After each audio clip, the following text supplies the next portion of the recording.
Dan sebelum kita melanjutkan ke dalam acara beranda kita pada pagi hari ini, sebagaimana biasanya, kita akan hantarkan terlebih dahulu kepada Bapak dan Ibu yang harus segera meninggalkan forum ini untuk melaksanakan tugas dan amanah yang diberikan kepadanya. Semoga Bapak dan Ibu senantiasa dalam lindungan Allah, dijauhkan dari wabah dan musibah. Dan apa-apa yang Bapak dan Ibu kerjakan, semoga dapat berhasil dengan baik, membawa keberkahan Allah, dan kemudian menjadi kesuksesan, menjadi pintu kebahagiaan di dunia dan akhirat nanti. Amin ya rabbal alamin. Nah baiklah Bapak dan Ibu, untuk Bapak dan Ibu lainnya yang masih memiliki waktu, saya ingin sekali sepenuh hati mengajak Bapak dan Ibu untuk sama-sama kita mendengarkan sharing yang akan disampaikan oleh sahabat kita, yaitu Bapak Dr. Taufik Indrajaya. Beliau adalah seorang ahli jantung yang berkiprah pada saat ini sebagai salah seorang pimpinan juga di Universitas Sriwijaya Palembang pada Fakultas Kedokteran. Dan insya Allah Bapak Ibu sekalian sudah hadir pula bersama kita sahabat baru saya yang saya baru berjumpa 2 kali dengannya, yaitu Bapak Doni Firman, adalah dokter jantung yang menangani keluhan yang saya sampaikan kepada beliau, dan alhamdulillah beliau pun telah hadir di forum ini. Dan surprise sekali ketika kemarin saya mengetahui bahwa antara Pak Doni Firman dan Pak Taufik Indrajaya merupakan sahabat antara keduanya, dan alhamdulillah telah hadir. Assalamualaikum warahmatullahi wabarakatuh, Pak Taufik. Waalaikumsalam Pak Hasan. Waalaikumsalam semua. Assalamualaikum Pak Doni Firman. Waalaikumsalam. Masya Allah Pak Doni. Waalaikumsalam Pak Doni. Sudah sibuk belum? Nah, baiklah Bapak dan Ibu yang dirahmati Allah, pada pagi hari ini kita ada 2 narasumber yang luar biasa, yaitu Pak Taufik dan Pak Doni Firman. Dan sebagaimana kita ketahui Pak Taufik, saya kira mungkin ini ya udah keempat atau kelima kalinya hadir di dalam forum beranda ngaji bareng online ini. Dan Pak Doni Firman, Masya Allah, saya baru berjumpa 2 kali, dan kemarin ketika saya sampaikan, beliau dengan senang hati Bapak dan Ibu di tengah kesibukannya untuk hadir bersama-sama kita semuanya. Nah Pak Doni, saya sudah menceritakan kepada Pak Taufik atas apa yang kita bicarakan dalam pertemuan kemarin. Namun pada pagi hari ini saya ingin sekali Pak Doni menyampaikan case ini agar semoga hal ini pun menjadi pembelajaran pula bagi kita semuanya ya. Nah, jadi yang pertama-tama mungkin saya mohon kesediaan Pak Doni terlebih dahulu untuk menceritakan atas apa yang saya dapati di dalam pemeriksaan dan konsultasi selama 2 hari ini, Pak Doni. Mungkin Pak Doni bisa menceritakan sedikit, Pak Doni. Silakan, Pak Doni. Oh, aduh. Oke, baik. Assalamualaikum warahmatullahi wabarakatuh. Waalaikumsalam warahmatullahi wabarakatuh. Ya, salam berkah, salam sehat, salam sejahtera pada seluruh hadirin ya. Dan alhamdulillah saya diberi kesempatan, walaupun ini mohon maaf nih saya sedang berjalan menuju rumah sakit. Nggak apa-apa Pak Doni. Ya, ini lagi jalan kaki. Oke, jadi mungkin sedikit saja ya. Saya kira Dr. Taufik mungkin sudah sering dan lebih pakar ya. Beliau ini lebih senior dari sekali. Jadi intinya kan kebetulan saya dan Dr. Taufik bergerak dalam bidang kardiologi ya. Kardiologi itu artinya jantung dan pembuluh darah. Dan kebetulan memang ada banyak ya. Jadi pembuluh, ya saya bukan menakut-nakuti, tapi memang kenyataannya bahwa dalam sains kesehatan di Indonesia dikatakan bahwa penyakit jantung menduduki salah satu pembunuh nomor 1 ya setelah stroke ya. Tapi tentunya semua penyakit ada obatnya ya. Rumah sakit ada obatnya, dan insya Allah kita akan berikan yang terbaik. Nah, tapi tentunya tetap dalam prinsip mencegah lebih baik dari mengobati, Bapak Ibu sekalian ya. Jadi penyakit jantung sebenarnya banyak Pak. Tapi ada juga jantung hipertensi, jantung aritmia ya, jantung bawaan. Jadi banyak sekali. Tapi memang yang paling banyak di ini orang adalah penyakit jantung koroner. Nah, penyakit koroner ini memang lebih terikat atau lebih berisiko pada populasi tertentu, misalnya orang-orang yang hipertensi, orang yang diabetes, ya, orang yang gemuk, orang yang ada kolesterol, dan juga satu faktor yang tidak bisa kita hindari kalau kita punya keturunan. Keturunan artinya ayah atau ibu kita mempunyai riwayat sakit jantung koroner. Nah, itu memang diturunkan. Dan yang terakhir adalah rokok. Dan kebetulan, saya nggak tahu, kebetulan Pak Ustadz belum ceritakan dirinya ya, sebenarnya sih itu rahasia pasien, tapi kalau memang Pak Ustadz ini ya nggak apa-apa. Jadi kadang-kala yang sering diderita atau dikeluhkan orang kan biasanya sakit dada atau sesak napas ya, kalau dia bekerja dengan aktivitas lebih berat misalnya ya. Biasanya kalau misalnya kita berjalan aman-aman saja 30 menit, ini 5 menit kok sakit dadanya, harus duduk dulu ya. Kebetulan Pak Guru kita, Pak Ustadz juga mengeluhkan hal yang sama di airport katanya waktu itu. Nah itu jadi kita harus hati-hati di sana, dan ada beberapa pemeriksaan yang kita jalani dan ya kita simpulkan kecurigaan berat ada katakanlah istilah awamnya penyempitan ya atau sakit jantung koroner.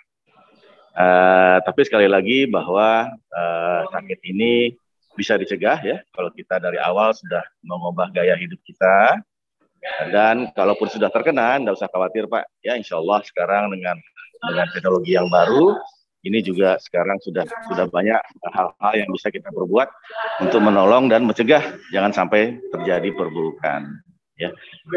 Tentunya ini akan banyak sekali ya kita bergerak dalam bidang apa pembicaraan kita ya, tapi sekali lagi ini saya kebetulan udah sampai dan pasiennya akan ada tindakan jam 7 ini. Jadi mohon maaf sekali saya agak kaget-kaget disuruh. Mudah-mudahan nanti insya Allah pada kesempatan lain kita akan lebih menyiapkan, dan kalau ada pertanyaan ya silakan ya. Ini juga ada Dr. Taufik yang lebih pakar dari saya ini. Saya kira saja, mohon maaf Ustadz nih. Saya udah di rumah sakit ya. Assalamualaikum warahmatullahi wabarakatuh. Waalaikumsalam warahmatullahi wabarakatuh. Terima kasih Dr. Dani. Kami sangat memaklumi dan ini hanya mendadak sontak saja ya, dan sebagaimana kita bicarakan kemarin, paling tidak pada pagi hari ini Allah telah memberikan anugerah pada saya kenal dengan Pak Doni Firman, dan sekarang Pak Doni Firman sudah memiliki saudara jemaah NBU paling tidak 384 orang ini menjadi saudara Pak Doni. Mudah-mudahan nanti pada kesempatan berikutnya Pak Doni bisa hadir kembali ya Pak Doni di dalam forum ini. Ya, insya Allah Pak. Terima kasih Pak Doni. Semoga lancar dan barokah. Dan kepada Pak Taufik kami silakan Pak Taufik. Pak Doni ini bosnya jantung di Jakarta tuh. Bukan lah, lebih bos lagi Pak Taufik lah. Jadi pagi ini memang Pak Doni kita ditodong nih Pak Doni. Ya kita ngomong soal koroner. Ternyata ini yang mimpin pengajian ini harus Pak Doni kebagian pahala nih. Ya urus Pak Hasan. Ya saya bilang kemarin. Mohon doa. Allah. Iya, aku bilang kalau sudah begitu harus segera, nggak bisa berlama-lama lagi. Sudah khas sekali. Iya. Pak Doni mau leave dulu kan? Ya saya kalau diizinkan saya mohon leave karena kebetulan sudah ada pasiennya pagi ini Pak. Mohon maaf. Silakan Pak Doni, dikatakan jam 7 katanya, insya Allah kita atur kembali Pak Doni ya, waktu yang lebih leluasa Pak Doni untuk hadir lagi di forum ini. Ya. Semoga sukses Pak Doni. Salam Pak Doni sama teman-teman. Ya, Assalamualaikum warahmatullahi wabarakatuh. Waalaikumsalam warahmatullahi wabarakatuh. Izin beberapa menit ke depan saya akan ngomong soal sedikit mengenai penyakit jantung koroner. Tadi Dr. Doni Firman itu bosnya Perki ya, bosnya ahli jantung yang dia ada di Jakarta. Di Jakarta itu numpuk ahli jantung ya. Di daerah mungkin mulai ada tersebar, salah satunya di Palembang. Ini seputu saya sebelum memulai kegiatan sehari-hari itu alat CAT lab-nya Pak Hasan. Ya. CAT lab-nya itu mungkin sekitar 15 M harganya. Nah, kalau mau tindakan sebelum BPJS itu mungkin mikir-mikir dulu orang, ya. Karena tindakannya itu minimal 30 juta minimal. Jadi kadang-kadang pasien harus deposit 100 atau 200 juta. Sehingga baru ini. Sekarang BPJS asal dia aktif intinya kartunya semua tindakan sama, tidak ada beda. Mau dia kelas 1, kelas 2, kelas 3 sama. Ya. Nah ini suasana kalau kita sedang kerja. Ini junior saya, ini saya lagi bimbing mereka. Ya, jadi saya selain kerja sendiri juga sebagai KPS di ketua program studi untuk konsultan jantung. Dan ini mereka lagi kerja, sehari-hari kerja seperti ini. Jadi ini operator, ini kooperatornya, ini ada circulating. Circulating yang melayani kebutuhan-kebutuhan yang diminta. Nah, salah satu contoh seperti ini Pak Sani, ini kateter kami, ya. Ini kateter, aksesnya bisa dari tangan, ya, nadi tangan. Jadi kayak pasang infus Pak Hasan, bukan dibelah jantungnya, berdada enggak. Jadi kalau kateterisasi ini dari tangan, dari nadi tangan atau nadi paha. Ya, jadi dipasang kayak infus tuh, kayak infus gitu ya, dipasang di sini, ya, dipasang di situ. Nah, seperti orang masang infus. Nah, jadi dari sana itu merupakan akses, ada pintu masuk untuk masuknya kateter yang panjang itu sampai ke sini, sampai ke jantung. Tapi karena pembuluh darah jantung ini kecil, lebih kecil dari nadi tangan, ya, makanya dia masuk tidak terasa. Ya, cuman pertama aja waktu yang masang akses itu yang sedikit sakit. Itu pun pakai anestesi sedikit. Nah, kemudian kami semprot kontras. Kontras itu akan mengisi pembuluh darah. Sehingga nanti kalau ada yang penyempitan seperti ini, nyempit dia akan sedikit sekali ngalirnya. Dikit sekali ngalir. Dan itu bisa sampai total buntu. Artinya tidak ada lagi aliran ke bawah. Jadi ini bisa total buntu, tidak ada aliran. Seperti kemarin kami hanya sampai sini. Ya, ada pasien orang itu tiba-tiba pingsan, ya, sakit dada, keringat di mual-muntah, sampai sininya stop, tidak ngalir lagi. Yang ini tidak ada yang bawah. Agak bawah. Jadi sampai sini. Nah, itu kami berhasil. Kemudian pasien ini kemudian kita pasang cincin di sini. Cincin sini. Ini butuhnya agak sedikit belekuk. Ini kayak kurang maksimal. Tapi setelah dipasang ini dia besar lagi. Maksudnya itu jadi pasang ring itu supaya dia membesar lagi. Itu tergantung besar, ya, tergantung diameter, tergantung panjang. Jadi cincin itu tergantung panjang dan tergantung diameter. Ya. Nah, tentu ada sedikit ini kan apa itu yang dimaksud dengan PJK, tandanya, penyebab gitu ya. Ini kira-kira nanti kita ke depan. Jadi PJK itu bisa ada aliran darah ya yang menuju jantung. Jadi seperti di setiap rumah itu, atau kita ibaratkan mobil aja. Mobil itu kan ada saluran oli, ya, ada saluran bensinnya, BBM-nya, ada saluran air, ya. Nah, kita ngomong saluran BBM-nya, saluran itu. Nah, kalau itu tersumbat, tentu mobil kita akan larinya tidak kencang, ya, akan ada gangguan. Seperti itu juga. Jadi kalau pembuluh darah yang mengarah ke otot jantung, ya, itu mengalami penyempitan, sehingga aliran darah yang ke sana akan berkurang, ya. Nah, darah kita tahu membawa makanan, membawa oksigen. Nah, kalau dia ada penyempitan, berarti aliran darah berkurang, berarti suplai oksigen berkurang. Jadi miskin oksigen yang di ujung dari sumbatan. Dan ini akan menyebabkan gejala, ya. Gejalanya tadi mulai dari sakit dada, ya, yang khas, atau kalau lagi aktivitas, atau rasa sesak, atau napas tidak plong, ya, seperti itu. Atau kadang-kadang merasa mual. Nah, ini penyumbatan itu kena terbentuk plak, ya. Awam tahu plak itu apa? Jadi kalau kita ingat ledeng, ya, pipa ledeng zaman dulu, bukan paralon sekarang ini. Kalau paralon sekarang ini mungkin di dalamnya ada lumut. Kalau dulu itu karat. Nah, seperti itulah karat. Karat itu terbentuk tadi tipis, tapi namanya tebal, sehingga terbentuk lebat tebal sekali, itu yang disebut plak. Dan plak ini karena berada di dalam lumen, dalam lubang di dalam pipa itu akan menimbulkan penyempitan, ya, penyempitan diameter. Diameter jadi mengecil di tempat ada plak itu. Nah, plak inilah yang proses itu yang terbentuk plak ini karena ada aterosklerosis. Jadi atero itu artinya penumpukan di tempat atau pengerasan. Jadi tadi kelihatan di gambar tadi ini kena aterosklerosis.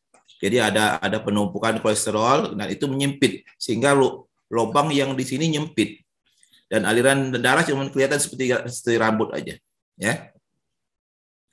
Nah, kalau misalnya plak itu pecah, ya pecah seperti gunung meletus, ya, seperti gunung meletus, isinya ngambur semua. Isinya akan ngambur semua dan itu akan mengalir ke ujung, sehingga tadinya tempat itu sempit, ujung pun jadi sempit kena sumbatan dari isi dari plak tadi. Dan plak yang pecah itu kan luka. Dan luka ini tubuh akan menyembuhkan luka. Jadi kalau kita ada luka di tangan, tentu akan pertama keluar ada cairan kuning, kemudian nanti mengeras dan akan keropeng. Nah, keropeng itulah nanti yang akan tadinya sudah sempit akan menonjol di atas plak tadi sehingga akan lebih menyempit lagi. Nah, itu yang bikin jadi sakit. Dan itulah nanti kalau sumbatannya itu sangat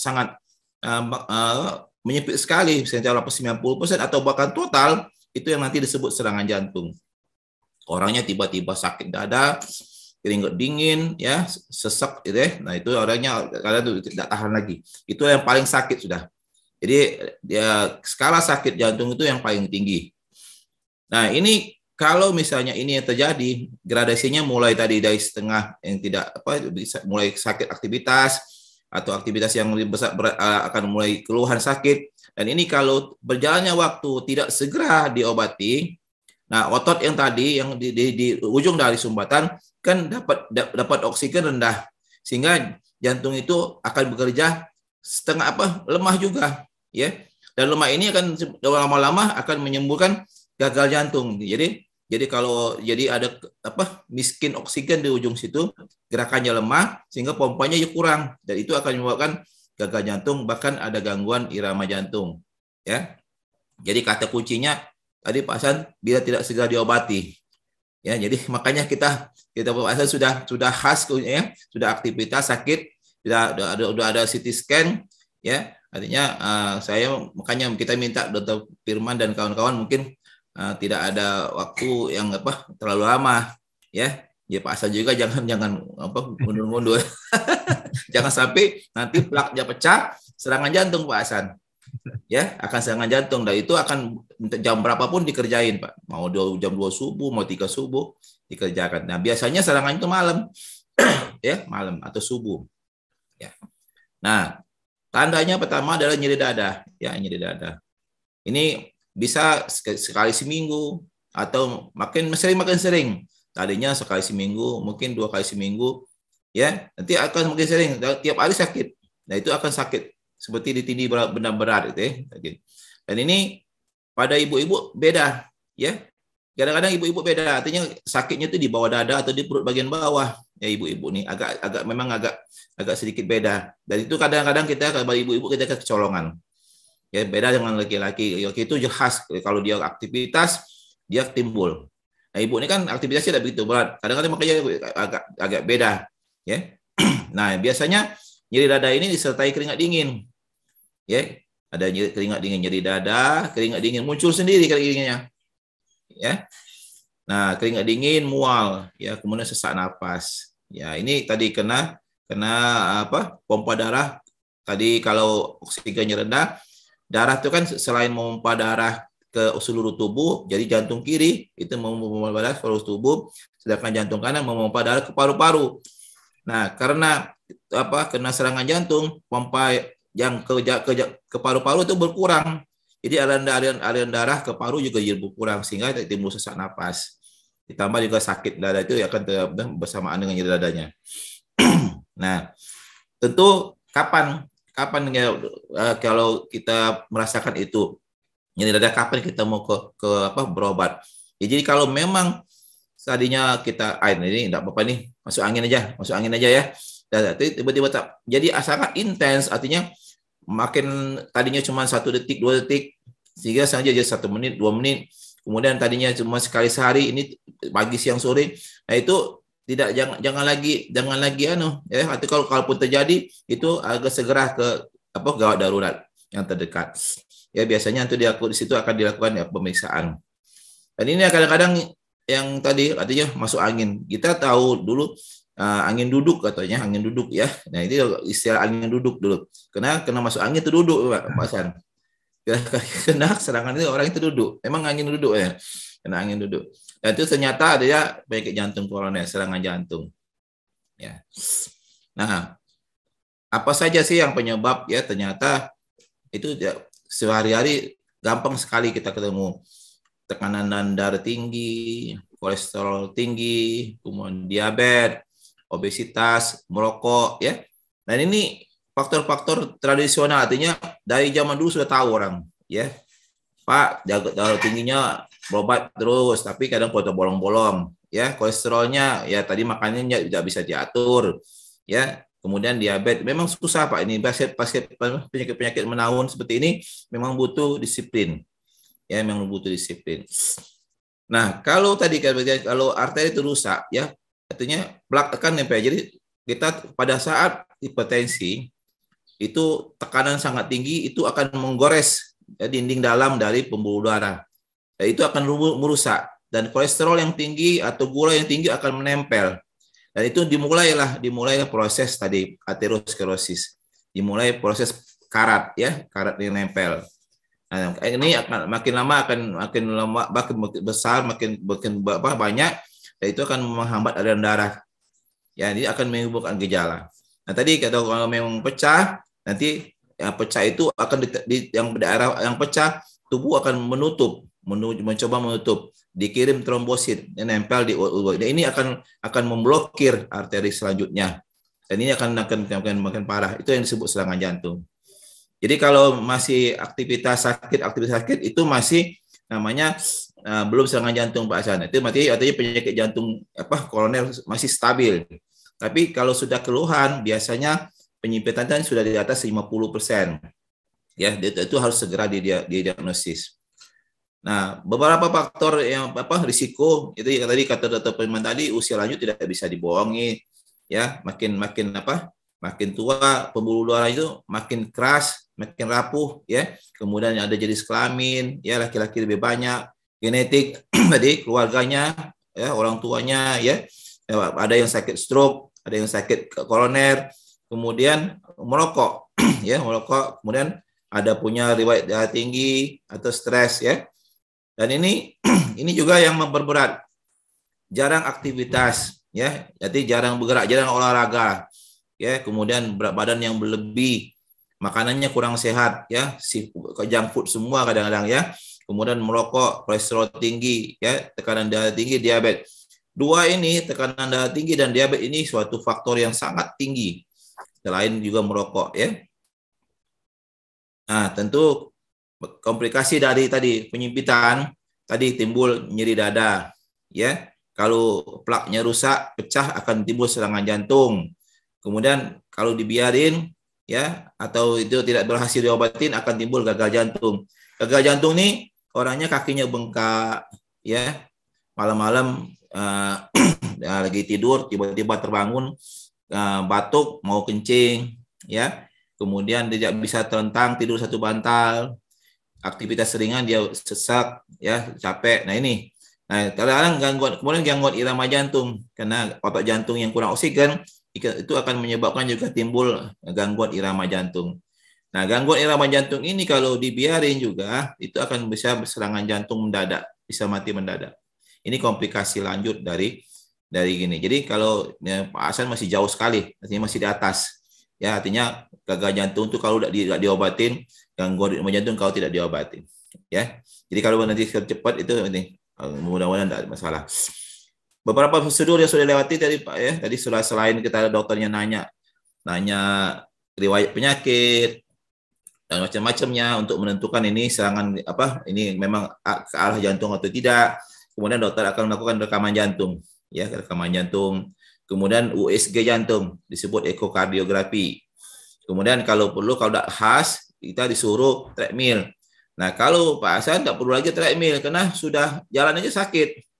Ya, memang itu tujuan treadmill adalah untuk menimbulkan yang sakit yang dimaksud oleh pasien, yang tidak khas tadi. Dan kemudian kemarin sudah dilakukan CT scan jantung. CT scan jantung ini computerized artinya pembuluh darah yang berkelok-kelok itu diluruskan oleh komputer, kemudian dihitung berapa penyempitan, berapa kalsium skor, dan itu. Artinya kalsium skor yang tinggi pun belum tentu penyempitan, karena bisa aja kalsiumnya mengarah keluar, bukan mengarah ke dalam saluran, ya. Jadi ya, bisa aja kalsium skor itu mengarah lebih banyak di dinding tapi mengarah keluar, tidak masalah itu, ya. Nah, kemudian obat-obatan Pak Hasan, ya, nanti harus ada karena prinsip penyempitan itu adalah plak itu adalah kolesterol, ya LDL, selalu harus ada ini obat ini, harus selalu ada.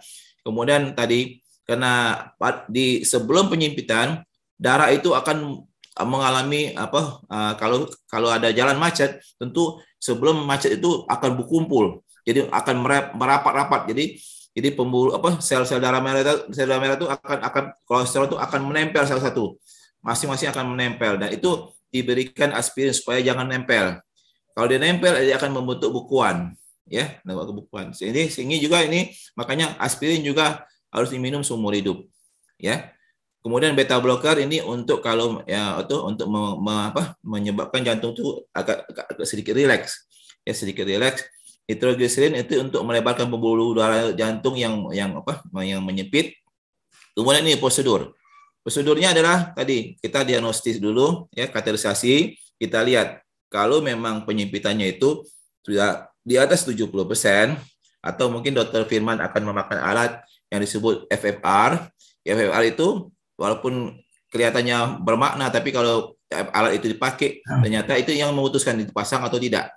Ya, itu ada alatnya. Nah, kalau misalnya hasilnya itu tadi, di mana 3 pembuluh darah, kan di pembuluh darah jantung itu ada 3.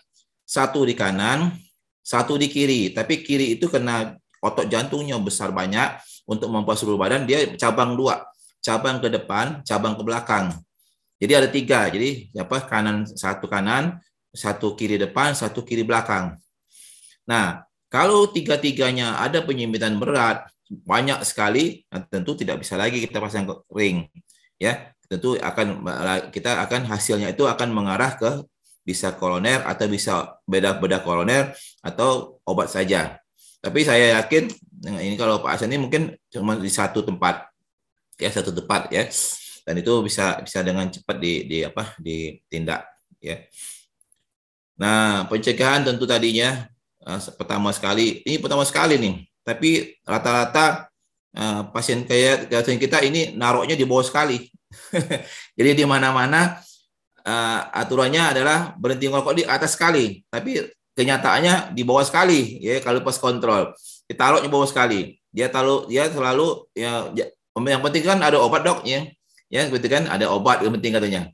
Jadi taruhnya bawah sekali. Ya, jadi artinya kita juga harus mengontrol tensi, ya, tensinya berapa. Ya, antara 120, 80, ya, 130, 80. Kemudian kita lihat kolesterol. Kolesterol bukan totalnya, ya. Jadi ada pasien-pasien itu ke apotek, mungkin diperiksa kolesterol cepat, kayak gula cepat itu, ya. Itu cuma untuk lihat total, itu tidak melihat LDL yang jahat. Kemudian olahraga rutin. Olahraga rutin ini nanti ada senam jantung, ya. Biasanya di tiap kota tuh ada kelompok senam jantung. Kemudian makanan, tentu makanan ini yang tadi jangan ada kolesterol. Biasanya banyak sayur, banyak buah, ya, biji-bijian, kacang-kacangan, ya. Kemudian jangan yang kaya lemak, ya, kaya lemak, kolesterol yang jangan banyak garam, ya, jangan banyak garam, ya. Kemudian kelola stres salah satunya ikut NBU ini, ya, salah satunya ikut NBU untuk mengelola stres. Jangan stres, Pak Hasan, ya. Mungkin itu saja Pak Hasan yang bisa kita sharing hari ini. Ya, sekedar pengantar. Jadi artinya memang kata kuncinya adalah ada penyempitan, ya, ada penyempitan di pembuluh darah, bisa di kanan, bisa di kiri depan, kiri belakang. Penyempitan itu bisa dari 10% sampai 100%. Nah, biasanya keluhan itu kalau sudah penyempitan 50%. Nah, tadi gradasinya juga kalau misalnya kegiatan biasa tidak ada keluhan. Kegiatan berat dia keluhan, atau kegiatan yang masang baju aja sudah mandi aja dia keluhan. Nah, Mbak Hasan kan masih gradasinya masih ringan, artinya dengan kegiatan yang berat, aktivitas yang berat baru ketimbul keluhan, ya. Tapi dengan diagnosis sudah lakukan, mungkin pemeriksaan darah sudah, mungkin, ya, ECG sudah, yang direkam jantung ditempel-tempel itu sudah. Kemudian CT angio itu juga sudah. Jadi CT angio itu syaratnya juga harus fungsi ginjal baik. Jadi urin kreatinnya harus normal. Ya, kreatinnya di bawah 1,2. Kalau dia tinggi itu kita tidak bisa pakai kontras, ya, karena itu akan merusak ginjal. Ya, jadi kalau sudah ada indikasi penyempitan, ya, walaupun 50%, ya, tapi kalau gejalanya sudah khas, itu sudah harus kita lakukan diagnostis, dan kalau memang harus dipasang ring lebih bagus dipasang ring, Pak Hasan. Demikian yang saya bisa share hari ini, Pak Hasan. Oke, baik. Masya Allah, terima kasih Pak Taufik atas pencerahannya pada pagi hari ini. Dan Bapak dan Ibu ya memang kita, ya saya merasakan sendiri ya Pak Taufik ya cenderung lalai ya. Setelah mengetahui bahwa situasi kondisi demikian, baru terasa harus lebih sungguh-sungguh. Karena selama ini pengalaman saya pribadi nih Pak Taufik, diberikan obat darah tinggi dan beri pengencer darah, paling saya hanya bertahan sebulan mengkonsumnya. Setelah itu bosan sendiri dan tidak dimakan lagi. Dan kemudian kemarin sudah ditegaskan juga oleh Pak Doni bahwa Bapak nggak boleh berhenti kalau sekali sudah makan obat darah tinggi ataupun pengencer darah, itu udah seumur hidup tuh harus menjadi bagian dari kehidupan ya. Boleh jadi hal ini menjadi sebuah pembelajaran juga bagi saya pribadi terutama. Nah, Pak Taufik, di sini sudah masuk beberapa pertanyaan Pak Taufik. Pertama, yang disampaikan oleh Pak Hendy Japfung di sini. Beliau menyampaikan bahwa beliau adalah pasien dengan 3 ring yang sudah terpasang. Selama 1,5 tahun pasca operasi, beliau tidak minum obat yang harus diminum. Akibatnya terjadi pembuluh darah otak di kedua kanan kiri saya dengan diawali mimisan terus-menerus. Penjelasan secara medik seperti apa sebenarnya hal ini? Karena beliau tidak begitu paham meskipun sudah dijelaskan oleh dokternya mungkin, dan dari dokter beliau hanya dipesankan hanya untuk makan rutin saja obatnya. Namun dengan adanya mungkin pecah ya pembuluh darah di otak di kanan dan kiri dan sehingga terjadi mimisan ini. Mohon penjelasannya Pak Taufik. Oke. 3 tahun sudah. Bukan, beliau 3 ring. Tapi tidak minum obat. Ya, selama 1,5 tahun pasca operasi tidak minum obat yang harus diminum. Ya. Jadi setelah pasien dipasang ring itu harus minum 2 obat. Ya, ada Aspilet, ada Clopidogrel. Sekarang ada pengganti Clopidogrel, tergantung indikasi. Ya, misalnya Ticagrelol atau apa. Atau bahkan ada yang lain kalau memang alergi, ya. Ada orang alergi Aspilet misalnya, tidak bisa, harus pakai Clopidogrel, ya. Dan kalau memang tidak bisa pakai Clopidogrel, mungkin masih ada yang lain, di Paroxaban atau apa gitu. Pokoknya dokter akan berusaha untuk memelihara ring itu, ya. Karena ring itu kalau misalnya darahnya tetap mengental, ring itu kan suatu permukaan yang kalau kita bayangkan ya, ring itu bukan kayak paralon, ring itu kayak kawat ayam ya yang ditekan ke atas busa ya. Jadi ada busa, kita tekan pakai kawat ayam atau kawat bronjong itu untuk pasang orang tanggul itu. Nah, ditekan jadi sehingga kayak king coil ya, kayak kasir king coil, ada yang nonjol-nonjolnya. Nah, jadi ada ringnya neken ke pinggir, tapi masih ada yang berusaha untuk nonjol keluar, ya. Dan itu akan menyebabkan ring ini akan menyebabkan suatu proses peradangan. Makanya kalau dulu ring itu tidak ada obatnya, sehingga gampang sekali untuk menutup lagi di dalam ring. Nah, sekarang ini ring itu ada obatnya, sehingga proses peradangan pada ring itu berkurang jauh, sehingga sangat jarang terjadi penempelan lagi plak di tempat itu, ya. Nah, usahanya adalah tadi harus pakai obat. Kalau kolesterolnya tinggi, kita harus kasih obat kolesterol supaya darahnya jangan kental. Kemudian kalau memang dia penyakit gula, gulanya juga harus dalam batas normal, sehingga tidak lagi juga nempel ke sana. Kemudian kalau tensinya tinggi, harus diperhatikan tensinya jangan tinggi, karena tensi yang tinggi itu akan menggerus. Ya, akan menggerus ya, kayak ini menggerus ya. Kemudian dan darah itu karena memang tadi sifatnya adalah melengket, itu dipelihara tadi aspirin. Aspirin itu tadi akan menghindarkan sel-sel darah merah dan faktor-faktor lain, trombosit atau apa itu jangan saling melengket. Kalau saling melengket dia akan menimbulkan gumpalan-gumpalan. Ya, dan gumpalan itu akan menempel, sangat lengket menempel. Kemudian clopidogrel juga seperti itu. Jadi kalau dua-dua ini tidak diminum, ya, jadi memang kalau sudah pasang cincin itu minimal 1 tahun itu aspirin ditambah clopidogrel. Dan tahun kedua clopidogrel bisa dicabut, tinggal aspirin seumur hidup. Nah kalau ini tidak diminum, kemudian terjadi akibatnya terjadi pembuluh darah otak di kedua kanan kiri. Dan mimisan. Ya, akibatnya terjadi pembuluh darah otak di kedua kanan kiri saya. Ya, jadi mungkin saja ada penyumbatan, ya, ada penyumbatan di pembuluh darah. Karena tadi pembuluh darah itu sama aja, Pak. Jadi di mana saja dari ujung kepala sampai ujung kaki itu sama dalamnya. Ya, di dalamnya sama, cuma ukurannya beda. Pembuluh darah yang besar itu memang di lapisan keduanya, itu 3 lapis. Di lapisan keduanya ada otot. Ya, ada otot. Tapi di pembuluh darah yang paling ujung itu tidak ada lagi otot. Cuma ada satu lapis.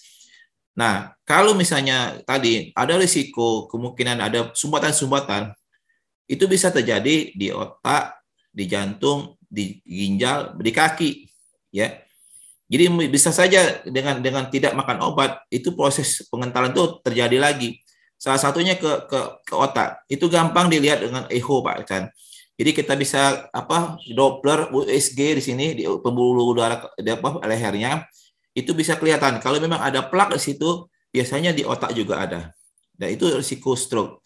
Nah, biasanya kalau kita tidak minum obat, itu biasanya yang terjadi adalah pengentalan darah, bukan perdarahan. Ya, tapi kalau dia perdarahan, itu mungkin ada pecah pembuluh darah di hidung, itu mungkin ada proses lain. Ada proses lain. Karena kalau kita minum obat kebanyakan, terjadi perdarahan. Jadi bisa saja aspirat sama clopidogrel, biasanya kalau terjadi orang yang tidak cocok, perdarahan, bisa mimisan, bisa timbul merah-merah di kulitnya, keperdarahan, dan ya bisa kencingnya berdarah. Nah, tapi kalau tidak minum obat, sebaliknya akan terjadi pengentalan.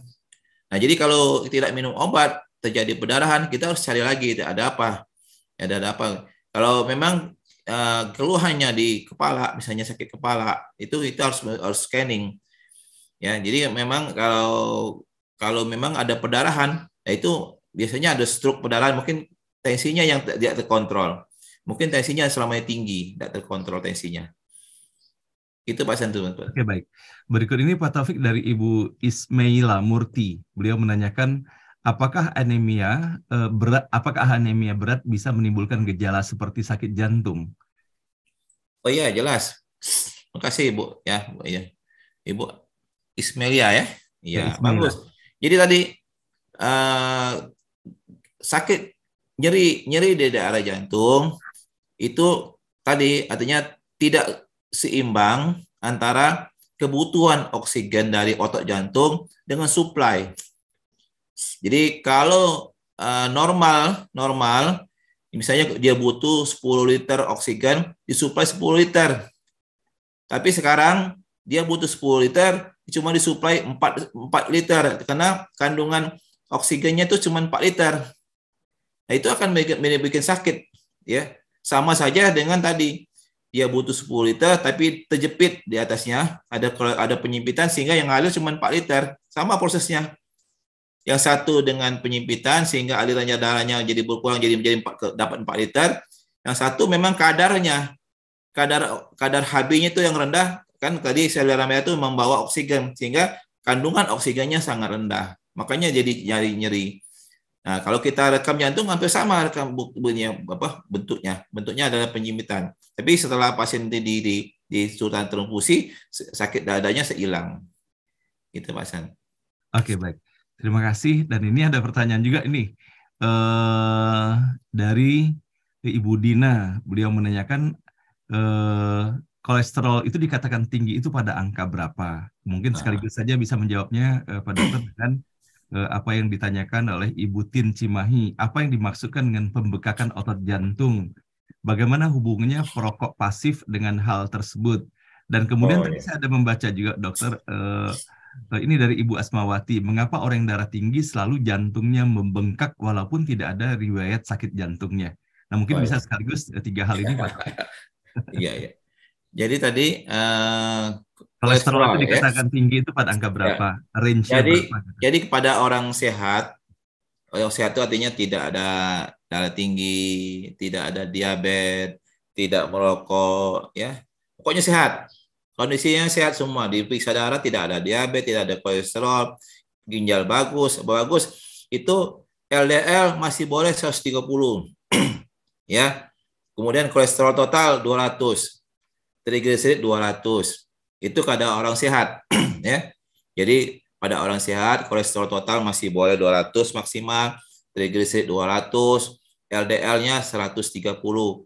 Dan lebih bagus kalau HDL yang kolesterol yang bagus itu di atas 45. Bisa saja semuanya normal, tapi HDL-nya rendah, itu pun termasuk risiko, ya. Jadi kalau ada satu keluarga, bapak ibu, satu anak, satu pembantu. Nah, kalau masing-masing ini ya seperti biasa kan, ya dia ngandalkan pembantu. Kalau pembantunya malas, ya seperti itulah. Rumah akan kotor, ya. Kotor itu akan berisiko untuk jadi apa? Jadi plak. Jadi HDL itu ngambil kelebihan LDL yang dipakai, yang beredar, diambil oleh HDL. Ya, jadi jangan beredar dalam darah itu dipungut oleh HDL. Itu gunanya HDL. Jadi kalau kolesterol total bagus, trigliserid bagus, LDL-nya bagus, tapi HDL-nya rendah, misalnya 18, 20, itu juga akan berisiko untuk ini. Jadi kalau sudah ada hipertensi, sudah ada diabetes, sudah ada gangguan ginjal, LDL yang dilihat. LDL harus 100. Ya, harus 100 LDL-nya. Jadi harus makan obat. Kadang-kadang kalau cuma diet tidak tercapai. Nah, kalau sudah pasang ring, itu LDL tuh malah lebih rendah lagi. Targetnya 70. Bahkan sekarang 50 katanya. Ya, harus jadi seperti itu. Jadi harus betul-betul jaga makan, harus betul-betul yang obat, dan tadi artinya memang cara hidup yang sehat. Kemudian darah tinggi, ya. Darah tinggi itu sama aja kayak darah tinggi itu menggambarkan bahwa jantung itu bekerja lebih keras dari normal. Kenapa? Karena di depan ada tahanan yang tinggi. Ya, tahanan yang tinggi timbul karena mungkin di suatu tempat ada yang menyempit. Sehingga tuh respon jantung karena daerah yang di ujung penyempitan itu akan ngasih respon balik ke pusat bahwa kami kurang supply, sehingga jantung dipaksa untuk bekerja lebih berat supaya melewati area yang menyempit tadi. Kemungkinan kedua adalah karena umur, pembuluh darah di mana-mana tidak elastis lagi, ya, keras, sehingga tidak bisa membesar, ya, sehingga jantung harus bekerja lebih berat. Nah, jantung yang bekerja lebih berat sama aja seperti orang olahraga, ototnya akan membesar. Ototnya akan membesar, sehingga waktu di ronsen kelihatannya jantung disebut kardiomegali. Ya, itu bukan bengkak jantung itu, tapi jantung besar. Ya. Nah, bukan bengkak jantung. Kalau di ronsen cuma disebut kardiomegali, artinya pembesaran jantung. Nah, kalau ada dua, kalau pembesaran jantung itu artinya bisa pembesaran jantung karena tadi ototnya tebal, masih kuat jantungnya, tapi tebal. Bisa kemungkinan kedua, jantung besar tapi dindingnya tipis. Nah, dinding tipis ini yang disebut gagal jantung. Nah, bagaimana membedakannya? Ya, kalau kami bisa dengan ronsen bisa. Artinya kalau ronsennya orang hipertensi itu bentuknya kayak sepatu boot. Ya. Tapi kalau jantung besar, gagal jantung kayak botol, kayak kendi, ya. Nah, cara yang lebih bagus lagi kalau menentukan bahwa ini selain gejala, kalau gejala yang gagal jantung itu jalan 10 meter 20 meter sudah mengas. Ya. Tapi kalau yang hipertensi masih bisa lari. Ya, masih bisa naik tangga cepat-cepat. Ya, tapi gampang juga mengas. Tapi kalau gagal jantung jalan 10 20 meter naik tangga tuh berhenti dulu, nggak bisa. Nah, kalau yang gold standarnya kita echo namanya. Di USG jantungnya kelihatan kalau diameter dari jantung kiri itu sudah lebih dari 5, kemudian dinding yang nipis, nah itu tadi pembesaran jantung, itu bengkak jantung. Bengkak itu konotasinya lembek, kekuatannya lemah. Tapi kalau penebalan jantung itu bisa dilihat tadi dari ronsen, dari rekam jantung, dan echo menentukan ya, kelihatan tebal. Nah, tapi semuanya dua-duanya juga berisiko untuk koroner, berisiko untuk stroke. Jadi memang hipertensi itu memang risiko semua. Itu Pak San. Baik, terima kasih Dr. Taufik. Berikut ini ada pertanyaan dari Ibu Lena Martunus. Sebentar, tadi saya menemukan pertanyaan beliau. Nah, beliau menanyakan, sebentar Dr. Taufik tadi. Iya, apakah ada metode untuk membersihkan pembuluh darah yang mengalami penyempitan selain obat-obat yang diberikan dari dokter tentunya? Dan kemudian apakah ada alternatif Prof pengobatan jantung ini? Seperti halnya kita ada juga menggunakan herbal dan lain-lainnya, dan ada bekam. Bagaimana pandangan dokter dalam hal ini? Jadi, makasih Bu Lena. Jadi tadi berdasarkan hasil patologi. Jadi patologi itu orang meninggal karena jantung, di biopsi jantungnya dilihat bahwa yang ada plak itu di dalam pembuluh darah. Plak itu di bawah selimut dari endotel. Jadi di pembuluh darah itu, di dalamnya itu selimutnya itu endotel namanya. Nah, endotel ini kalau paralon itu bagian dalam. Ya, bagian dalam ya. Nah, itu mulus. Nah, kalau ada plak, di bawah selimutnya itu ada kolesterol tadi, LDL tadi. Makin tinggi timbunan kolesterol ini akan makin sempit. Nah, ini tidak bisa diobatin dengan apa-apa kecuali dengan tadi obat yang penurun kolesterol. Penurun kolesterol itu akan membuat ia bukan hilang sama sekali, tapi ini stabil. Dia stabil, tidak mudah pecah. Nah, yang terjadi adalah karena penyempitan itu akan ada turbulensi sebelum penyempitan dan sesudah penyempitan. Turbulensi inilah yang darahnya akan akan mudah mengumpul, akan mudah bersatu sama satu lainnya, akan mudah membentuk gumpalan, dan gumpalan ini akan menyumbat di ujung. Nah, untuk membersihkan pembuluh darah itu nggak bisa pakai, karena plak itu hanya bisa didorong keluar dengan stent, saking kerasnya, ya. Jadi plak itu keras sekali, terbentuknya puluhan tahun, bukan 1-2 hari. Nah, yang bisa dilakukan adalah membersihkan darahnya, Pak Hasan. Ya, tadi aspirin kita supaya jangan gumpal satu sama lain sehingga lancar. Kemudian tekanan darahnya jangan terlalu tinggi sehingga perlu luas. Kemudian jantungnya agak sedikit rileks supaya tadi pompanya efektif. Ya, kemudian kolesterolnya, gulanya diatur supaya tadi.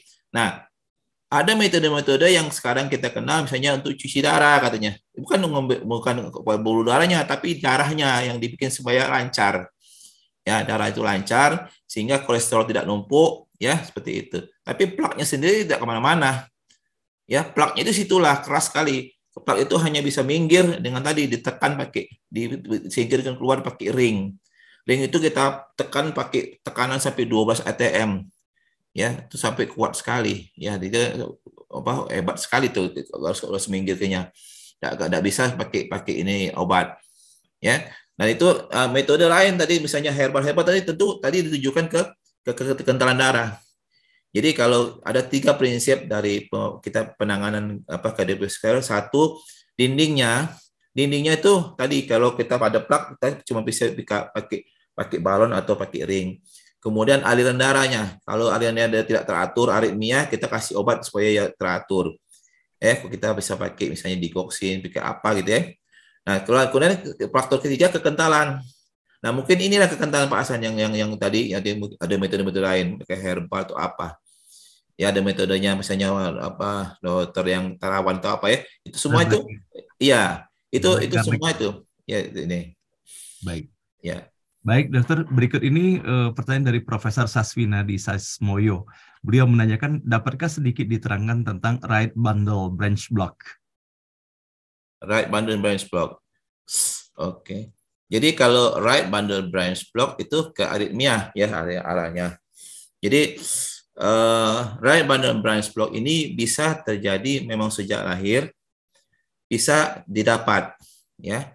Jadi yang sejak lahir itu yang kita bikin report kalau mereka tadi mau tes Ya, mereka mau tes polisi, mau tes tentara, mau tes kerja, atau medical check up, selalu ada.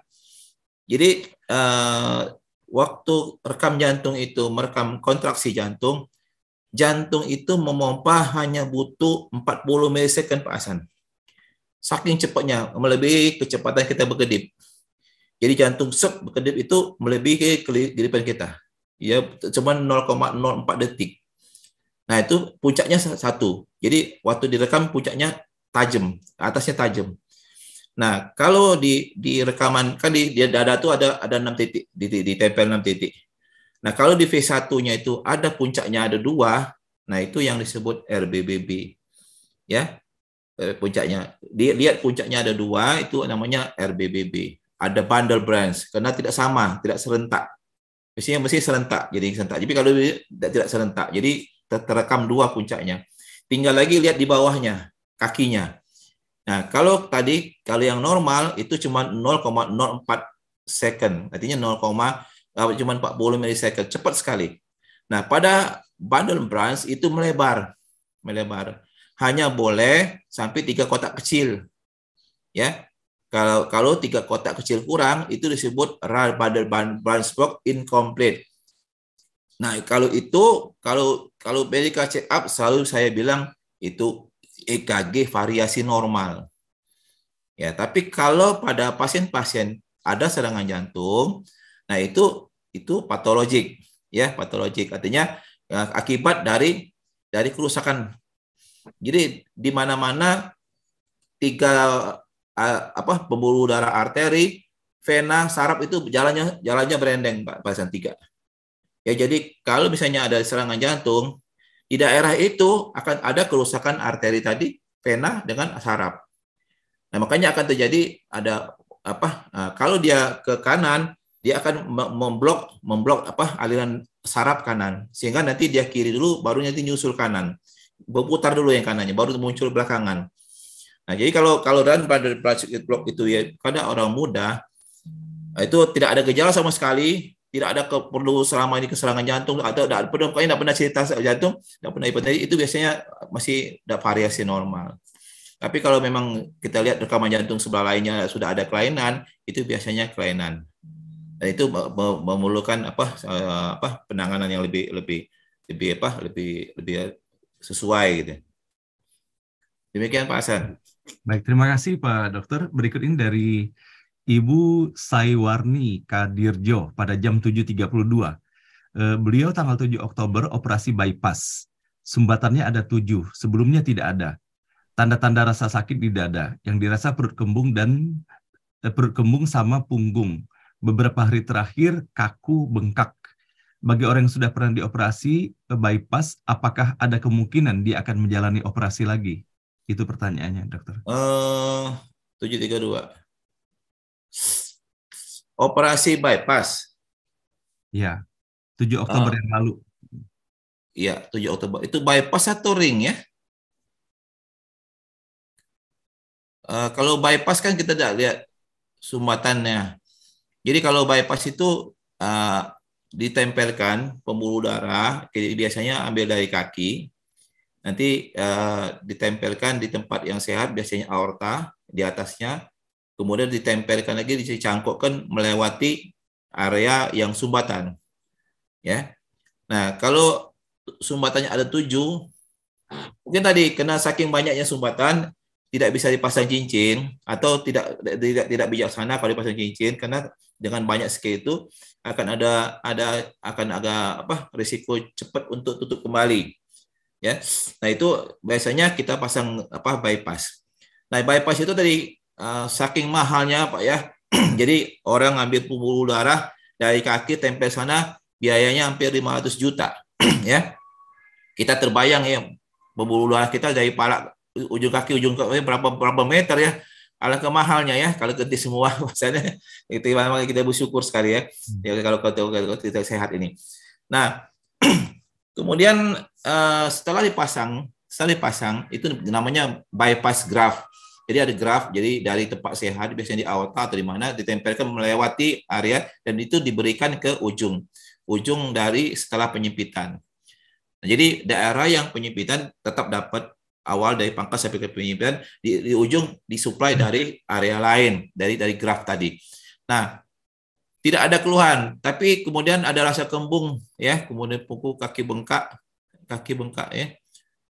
Nah, kemudian kalau bisa saja walaupun jarang terjadi ya, sumbatan di dalam graf ya. Tapi itu jarang sekali ya terjadi, sumbatan di dalam graf. Nah, tinggal lagi kalau memang ada rasa sakit, kita evaluasi lagi ya. Tapi kan tadi di daerah yang menyempit memang masih mungkin masih ada penyempitan di ujung dari graf yang tidak bisa diapa-apain lagi ya, itu masih sakit. Nah, kalau misalnya ada perut kembung ya, kemudian kita lihat apakah kita perlu echo itu kita lihat apakah terjadi gagal jantung ya, apakah terjadi gagal jantung. Gejalanya seperti itu, kaki bengkak ya. Jadi ibu perlu mungkin tadi selain obat-obatan yang diperlukan harus mungkin echo. Kalau bypass lagi kayak enggak perlu lagi. Karena kalau memang terjadi penyempitan di grafnya, di pembuluh darah yang dicangkokkan, itu masih bisa juga dibalon. Ya, dokternya masih bisa membalon itu. Jadi di graf itu masih bisa dibalon, ya. Jadi jarang sekali, hampir sangat jarang terjadi penyempitan di graf, ya. Nah itu kalau lihat ini kayaknya ibu mulai mengalami mungkin gagal jantung. Gagal jantung itu coba kita minta di echo, ya, gitu Pak Hasan. Ya baik. Terima kasih Pak Taufik. Berikutnya ada pertanyaan juga Pak Taufik dari Ibu Lena. Apakah darah rendah bisa terkena jantung koroner? Nah kemudian biar sekaligus saya sampaikan juga dari Ibu Yusnidar. Apakah kalau LDL tinggi 138, total 217, HDL 66 harus minum obat? Itu saja dokter. Ya. Jadi darah rendah, Pak Hasan ya. Darah rendah itu kan tensi ya, tekanan darah. Jadi ada orang yang memang normalnya rendah, ya, nggak apa-apa bagi dia rendah itu dari kecilnya begitu. Artinya rendah itu tetap aja bagi dia normal, ya. Tapi prosedur untuk terjadinya plak tetap aja, ya. Artinya kalau misalnya kolesterolnya tinggi, ya dia diabetes, dia kurang gerak, itu juga masih bisa proses seperti itu. Umur, ya, jenis kelamin, kemudian keturunan. Masih bisa terjadi ya. Bahkan banyak juga pasien-pasien kita tuh terjadinya plak di mana-mana, kolesterolnya rendah, tidak tinggi ya. Nah, jadi ada faktor-faktor lagi, faktor keturunan, faktor merokok lebih berat lagi, faktor merokok. Jadi tidak tertutup kemungkinan tensi rendah ya. Tensi rendah itu juga cerminan bahwa orang itu jadi lambat bergerak ya, banyak tidak bergerak gitu ya. Karena biasanya tensi rendah orangnya jarang bergerak. Karena tadi punya pengalaman kalau dia bergerak dia akan mengalami kendala gitu ya. Sehingga orangnya cenderung tidak bergerak, dan itu juga sesuatu faktor risiko untuk terjadinya sumbatan ya. Kemudian kolesterol itu hanya faktor risiko Pak Hasan, bukan penyakit ya. Jadi kalau dia menyertai hipertensi, menyertai diabetes, menyertai sudah pasang cincin, baru dia harus ikut strict ya. Jadi kalau orangnya sehat-sehat saja 130 tidak lebih dari itu, tapi kalau 160 hati-hati. Tapi kalau cuma 130 batas maksimal gitu, kemudian olahraganya rutin ya, artinya itu sebenarnya sudah warning, harus mulai mengurangi. Kalau kena ada faktor lain yang tidak bisa kita faktor umur, faktor jenis kelamin, apalagi ibu-ibu kalau sudah menopause itu sama kayak laki ya, sama prosedurnya risikonya sudah sebanyak kayak laki, tidak beda sama kalau masih menstruasi itu masih dilindungi oleh estrogennya, ada hormon melindungi. Tapi setelah menstruasi tidak ada lindungan itu, sama persis kayak laki-laki ya. Jadi kita harus betul-betul ikut pencegahan. Gitu Pak Hasan. Oke baik, terima kasih dokter. Nah dokter tadi ada beberapa pertanyaan, cuman saya terlalu lama kalau saya scroll up ya. Itu pertanyaan mengenai masalah pengobatan jantung ini dokter. Kadang-kadang ada di antara kita ya saya sendiri pun mengalami hal itu, bahwa ketika mendengar bahwa harus ada tindakan jantung kan, otomatis kan berbicara mengenai biaya yang harus dikeluarkan gitu kan. Ya, Nah, ya, kemudian ketidakfahaman kita juga bahwa sekarang ini kan sudah ada BPJS. ya, Nah, saya sendiri alhamdulillah kemarin saya selesaikan tuh Pak Dokter, bahwa sudah lama sih terdaftar di BPJS-nya, cuman ya, kemarin sudah diurus, ternyata masih aktif tuh ya, BPJS-nya, hanya ya, tinggal masalah aktivasi daripada iuran-iuran dan kewajiban ya, yang ya, diberikan. ya, Nah, ya, ada ya, juga Pak ini informasi seperti halnya yang saya dapatkan kemarin, bahwa rumah sakit tertentu mereka walaupun mereka memiliki dokter ahlinya, tapi mereka tidak melaksanakan, tidak menerima BPJS. Nah, apa saran dokter kalau saat kita memang hanya bisa melaksanakan ini dengan melalui jalur asuransi ini? Eh, Pengalaman dokter sendiri bagaimana dokter, kalau saat kita berkeinginan katakanlah misalnya dapat dokter yang baik, kemudian di rumah sakit yang baik juga gitu kan ya, kira-kira apa yang harus kita perhatikan dokter sebagai orang awam? ya. Terima kasih Pak San. Jadi sejak era BPJS ini kami dokter juga walaupun beban kerjanya meningkat, tapi kami happy ya, kami bahagia bisa nolong orang gitu ya. Bahkan kita sering orang tidak mampu yang mungkin dalam pikiran kita tidak sampai kiamat pun tidak mungkin lah pasang cincin ya. Kadang-kadang ada yang pasang pacu jantung yang harga 80 juta, tidak mungkin lah tukang sayur bisa bikin itu ya. Jadi artinya dengan BPJS itu kami juga sangat bersyukur kami bisa membantu, kemudian kami juga skill kami jadi bertambah gitu ya. Kami juga bisa mendidik teman-teman untuk menjadi ahli juga ya. Nah, jadi ada BPJS ini tadi memang jangan, kalau mungkin kita kira mungkin 200.000 itu murah ya, atau 100.000 itu murah, bahkan 60 murah, tapi BPJS sekarang itu kalau nggak salah, kalau kita masuk BPJS hanya satu keluarga tuh orang 5, semua harus bayar. Jadi kalau 60.000 orang 5 300.000, 300.000 harus bayar, sedangkan misalnya pendapatan dia cuma 2 juta satu bulan. Nah, 300.000 sangat, bagi mereka sangat berat gitu ya. Ya, bagi saya berat. Tapi tadi kalau kemudian dia pasang cincin 3 yang mungkin perkiraannya 150 juta, ya mungkin sampai kapanpun mungkin tidak terbayar dia pasang. Nah, memang prosedur BPJS itu ya kita ikutin aja. Kita ikutin saja ya. Nah, tergantung di daerah-daerahnya ya. Di daerah-daerahnya kita coba lihat prosedur BPJS-nya. Biasanya mereka ajarin. Jadi kalau misalnya di situ kan ada tipe C, tipe B, tipe A.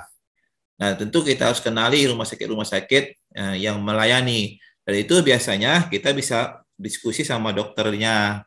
Dokternya yang setempat lebih tahu di daerah mana, rumah sakit mana yang melayani BPJS. Ya. Nah, kadang-kadang kalau kita ketemu ya teman ya, artinya mungkin kita bisa lebih cepat gitu ya. Seperti itu. Nah, kadang-kadang kadang-kadang ya makanya itu Pak Doni teman saya tuh Pak Hasan gitu. Ya, jadi memang lewat pertemanan, makanya memang silaturahmi itu menguntungkan Pak Hasan ya, silaturahmi itu ya. Ini perlulah sekali silaturahmi teman-teman kita. Kadang-kadang ya, mereka juga yang di Jakarta teman-teman kita tuh keluarga kami deh, tolong deh ya minimal kita lebih awas gitu ya. Ya, memang itu. Jadi kalau asuransi lain bisa juga, tapi asuransi itu pasti besar sekali bayarnya. Tidak cover kadang-kadang. Cuma kadang-kadang cuma cover untuk diagnostik. Tahu ada penyempitan, tapi begitu mau pasien cincin tidak bisa, tidak cukup gitu. Tapi dengan BPJS bisa semua. Tapi tadi ya mungkin alurnya aja yang perlu diketahui oleh setempat. Ya, biasanya kita bisa lihat di online kok, bisa dilihat mana aja rumah sakit atau puskesmas yang melayani alur pasien ini. Baik. Gitu, terima kasih Pak Taufik. Jadi kepada Bapak dan Ibu, dari pengalaman saya sendiri Bapak dan Ibu ya, dari advice Pak Taufik juga tentunya. Jadi sebetulnya ternyata begitu kita ikuti alurnya Pak Taufik mengurus BPJS ini, ternyata tidak serumit yang kita bayangkan ya, dan juga dengan klasifikasi iuran kelas 1 150.000 per bulannya. Nah, jadi bisa dibayangkan pengalaman adik saya sendiri, suaminya harus mengalami cuci darah setiap minggu itu. Itu kan, Ya, insya Allah kan itu cover tuh semuanya dan ya, nggak ada masalah. Jadi mumpung kita masih sehat ya Bapak dan Ibu ya, kalau pengalaman saya sendiri, lebih baik kita urus saja lah dan kita disiplin, kita pastikan bahwa iuran bulanan BPJS itu bisa kita bayar, dikarenakan kita tidak pernah tahu situasi dan kondisi yang akan berlaku ke depan gitu kan ya. Nah, ya. paling tidak dengan kita sudah melaksanakan kewajiban kita, paling tidak secara psikologis ya, kita aman lah, just in case ada apa-apa, insya Allah gitu kan ada cara lah pengobatan melalui BPJS ini. Ya, Nah, iya, baiklah Pak Taufik. sekali cuci darah tuh 2,5 juta, Pak San. Ya, Masya Allah. Sekali HD itu 2,5 juta, 2 kali seminggu berarti 8 kali. 8 kali sudah berapa tuh? Iya, Ya, ya nggak akan 8 kali mungkin sudah, bisa. belum belum obat. Betul, betul, Iya, betul Pak Taufik. Nah, baik Pak Taufik. Pak Taufik masih ada waktu sampai jam berapa Pak Taufik? jam Udah mau 8 lah, pergi? jam 8. Oke, baik Bapak dan Ibu sekalian, mungkin ini pertanyaan terakhir. Mohon maaf kalau seandainya tidak semua pertanyaan bisa tersampaikan. Ini dari Pak Marsal Usman, Pak Taufik. Beliau menanyakan apakah perbedaan harga ring itu mempengaruhi juga daya tahan sampai berapa lama ring itu berada di jantung, Pak Taufik. Dalam artian bahwa ada harga, ada kualitas. Apakah memang demikian halnya dan bagaimana dengan yang dipasangkan untuk pasien sekarang ini, kira-kira kualifikasi apa yang diberikan kepada pasien tersebut kalau dikaitkan dengan masalah biayanya. Nah, kemudian dari Ibu Mei Ukas, beliau menanyakan mengenai jantung terendam. Apakah yang dimaksud dengan jantung terendam tersebut? Kemudian berapa kali disedot dan tindakan lanjut dengan memberikan obat langsung pada vena dalam jantung? Dan apakah hal ini sangat beresiko? Nah, mungkin ini saja dokter pertanyaan terakhir yang disampaikan. Persilakan Dokter Taufik. Ya. Jadi, terima kasih Pak Marsal mengenai ya, mungkin ada juga mungkin apa semacam itu kan BPJS ya. Ya, jangan-jangan kena murah ya, cincinnya jadi tidak bagus ya. Ya, Ya, ya. jadi standar standar cincin itu ditentukan dari pusat. Jadi standar, jadi yang masuk standar tentu yang bagus ya, karena kalau standar pemerintah ini BPJS sudah mereka pilih yang bagus dan memang yang kita pakai itu yang bagus. Jadi mau dia kelas 1, dia mau kelas 2, kelas 3, hanya bedanya di ruangan aja ya, di ruangan. Jadi yang kelas 1 mungkin bisa sendiri di ruangannya itu berdua, yang kelas 2 mungkin berempat itu berdua, yang kelas 3 mungkin harus berenam ya. Ya, mungkin beda ruangan aja. Bahkan nanti ada wacana no class. Ya, BPJS itu walaupun kelas 1 kelas 2 no class. Menjadi itu tadinya ada wacana, tapi masih belum dikenal, ada yang protes. Masa sih kelas 1 sama kumpul sama semua kelas 2 kelas 3 gitu ya. Masih ada sedikit enggak mau gitu ya. Tapi kalau soal cincin selama saya mulai dari tahun 2005 sampai hari ini semua enggak ada beda ya. Mau dia tergantung nanti ukuran ya, penyimpitannya, panjangnya, kemudian misalnya dia daerah lurus atau dia daerah berlekuk, itu semua ada pilihan.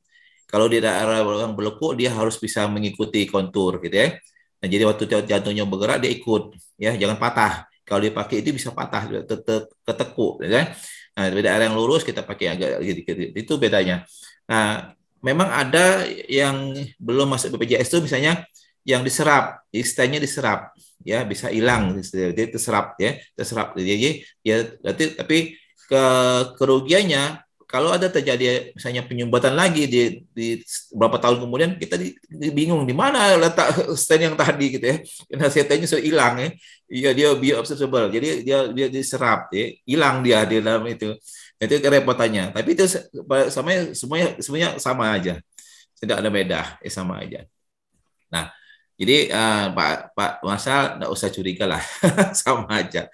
Ya, jadi Pak Hasan juga nanti walaupun kita kadang-kadang kita main-main, kasih yang terbaik. Ya, sebenarnya itulah barangnya, nggak ada yang lain. Itu kasih yang terbaik.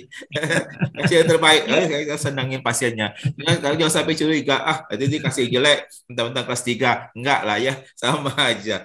Ya, cincinnya seperti itu tergantung di mana kita naruhnya, panjangnya, kecilnya, ukurannya, diameternya juga. Kemudian mengenai jantung terendam, saya tadi kurang mengerti apa yang maksud jantung terendam. Ya, jadi jantung terendam itu bisa saja bentuknya ada air, ya air. Tadi jantung itu di dalam ruangan, ada ruangan jantung itu. Jadi dia berarti ada selaput luar. Jadi jantung itu ada bungkus luar, ada bungkus dalam. Jadi kalau orang buka perut sapi, ada yang besar itu, nah itu bungkus dalam jantungnya, yang sedangkan yang nempel ke otot itu bungkus luar. Nah, apakah itu ada di situ ada air, ya ada air. Nah itu biasanya namanya efusi perikard, ya efusi. Jadi ada air di dalam kantong ya, perikard. Yang mestinya memang ada air tapi sedikit sebagai pelumas saja. Ya kalau dia jantung bergerak dia tidak akan sakit, ya. Nah dia akan. Nah nanti kalau ada radang bentuknya sakit dada, kena berdarah, nanti lama-lama ada air jadi sesak dia itu ada air. Dan biasanya kalau memang banyak kita tusuk pakai jarum, kita sedot, sama aja seperti misalnya ada air di paru-paru, disedot, ya dikeluarin airnya. Nah apakah itu yang dimaksud jantung terendam? Kemungkinan kedua mungkin yang dimaksud jantung terendam itu jantungnya itu besar sekali, ya artinya jantungnya itu sudah bengkak sekali. Nah itu biasanya tensinya rendah, gitu ya. Kemudian orangnya kakinya bengkak, ya. Nah apakah itu yang dimaksud itu Pak Hasan? Saya juga nggak ngerti. Karena itu sama beda sekali ininya pengobatannya. Kalau misalnya yang jantung terendam itu yang maksudnya jantung bengkak tadi, itu kita harus lakukan ekokardiografi namanya. Nah echo itu kita dilihat berapa persen pompanya. Coba saya lihat di mana itu tadi pertanyaannya. Pertanyaannya tadi jam 7.50, dokter. 7.50. Ibu Mei Ukas. 7.50. Ya, atau kepada Bu Mei, silakan di-unmute Ibu Mei Ukas. Ya, coba apa yang Ibu Mei dimaksud? Ukas, ya silakan Ibu Mei. Ya, keluhannya kakinya bengkak, dadanya sakit dan sesak. Ya. Jadi ada istilah-istilah yang dokter sebenarnya berusaha untuk supaya awam mengerti, tapi kadang-kadang jadi bias ya, jadi bias. Apa yang dimaksud terendam? Tentu kayak mobil terendam kan sebenarnya mobil terendam artinya air di luar mobil kan, artinya mobilnya nggak apa-apa, ya seperti itu kan. Tapi kalau yang dimaksud dengan jantung terendam itu apa? Ini kan disedot, Ya, disedot. Ya, artinya ada efusi. Beberapa kali disedot. Nah. Kemudian terakhir diberikan obat melalui vena dalam. Ya. Jadi Ibu mesti itu disebut, pernah enggak dokternya bilang bahwa ini ada efusi perikard? Aduh, karena pasien nggak bisa dikunjungin dan kita nggak bisa. Oh, bukan Ibu sendiri? Iya, bukan. Oh, itu biasanya disebut efusi perikard. Efusi perikard itu biasanya kalau pada orang-orang muda, apalagi ibu-ibu muda, itu biasanya pada pasien-pasien dengan lupus, ya, pasien-pasien dengan TBC, ya, atau pasien-pasien dengan keganasan. Ya kalau orang tua biasanya keganasan. Nah itu biasanya seperti itu. Jadi disedot, ya, disedot, kemudian dikasih obat supaya jangan lagi timbul menghasilkan air. Ya, jadi jantungnya itu ada air, ya. Jadi tadi kalau memang pengertiannya terendam sampai kayak mobil terendam banjir, berarti kan dari luar airnya. Artinya di dalam air, bukan di mobilnya sendiri yang membesar, ya. Artinya jantungnya oke, tapi ada air dia di bungkus luar, antara bungkus luar sama bungkus dalam. Itu ada proses peradangan di sana, inflamasi. Nah, inflamasi itu biasanya kalau udah infeksi bakterial, misalnya TBC, atau tadi inflamasi karena proses alergi, inflamasi alergi. Misalnya tadi ada lupus, ya ada HIV atau apa gitu. Mungkin seperti itu. Ya, baik. Makasih dok. Iya. Terima kasih dokter, dan tanpa terasa memang waktu telah melewati jam 8.03, dan sebelum kita memohon kesediaan Prof. Suryadi untuk menyampaikan sambutan dan komentarnya untuk Ibu Ina, dikarenakan saya mengalami, jadi saya bisa menjelaskan pertanyaan Ibu Ina ini mengenai kepesertaan BPJS, namun sudah beberapa tahun terhenti iuran. Bisakah daftar menjadi peserta baru mengingat bila melanjutkan harus bayar tunggakan yang besar. Nah, jadi pengalaman saya pribadi sendiri, Dr. Taufik, bahwa kartu Indonesia Sehat itu saya dapatkan dari pemerintah, dari kelurahan ya. Dan kita otomatis seluruh warga didaftarkan, dan selama ini pemerintah yang membayarkan. Namun ketika kemarin itu saya ngecek ke kelurahan, rupanya kita tidak mengetahui bahwa iuran yang dari pemerintah itu sudah dihentikan pada bulan November tahun 2020 yang lalu. Nah, sehingga kemarin kita dihadapkan dua alternatif. Kalau saatnya kita mau meneruskan dengan kartu itu dan langsung aktif seperti biasa, maka kita harus membayar seluruh tunggakannya dengan maksimum tunggakan itu 24 bulan. Nah, namun bisa saja kita membuat kartu baru sebagaimana diusulkan oleh Ibu Ina, bahwa dengan membuat kartu baru maka tidak membayar tunggakan itu, tapi kartu baru itu bisa diaktifkan setelah 14 hari. Nah, kalau case saya sendiri kemarin itu dikarenakan saya tidak mau mengganti kartu itu daripada ribet lagi nanti karena sudah terdaftar dan terdata, maka saya tinggal melunasi saja tunggakan yang yang tidak dibayarkan lagi oleh pemerintah itu. Mudah-mudahan menjadi penjelasan buat Ibu Ina. Nah, baiklah Pak Taufik, memahami kesibukan Pak Taufik, kepada Bapak dan Ibu yang masih banyak menyampaikan pertanyaannya. Terima kasih atas pertanyaan, namun waktu juga yang membatasi kita semuanya. Dan sebelum Pak Taufik menyampaikan kata penutupnya, ingin sekali kami meminta kesediaan Prof. Suharyadi untuk menyampaikan komentarnya. Kepada Prof. Suharyadi, kami silakan, Prof. Ya, silakan, Prof. Terima kasih, Pak Hasanuddin.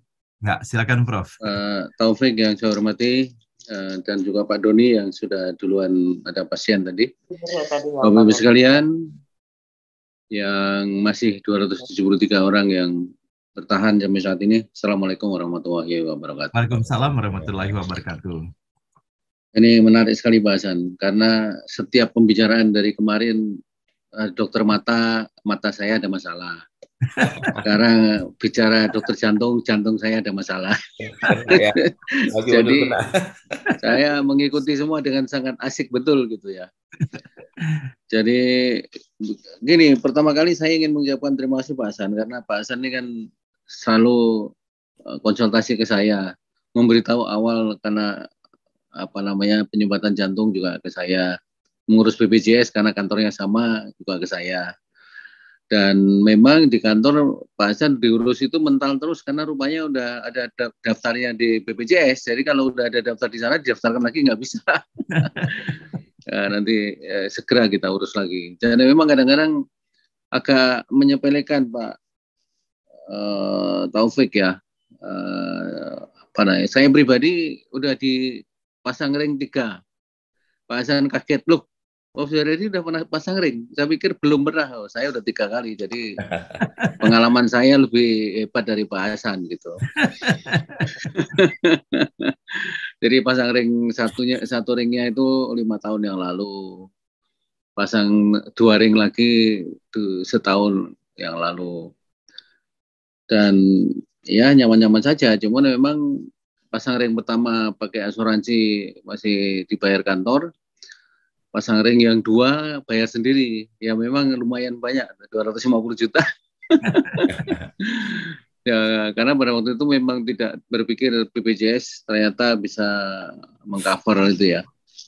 Ini harus hati-hati ke depan. Saya juga ingatkan ke anak-anak, istri semua, karena semua dapat BPJS tapi tidak terlalu care gitu ya. Tapi dengan kasus Pak Hasan ini kita menjadi lebih paham bahwa BPJS itu menjadi sangat penting sekali.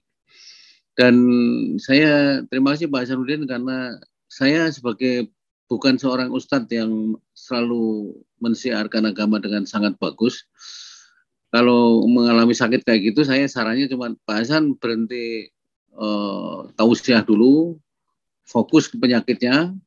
Jadi kalau harus nginep ya nginep aja.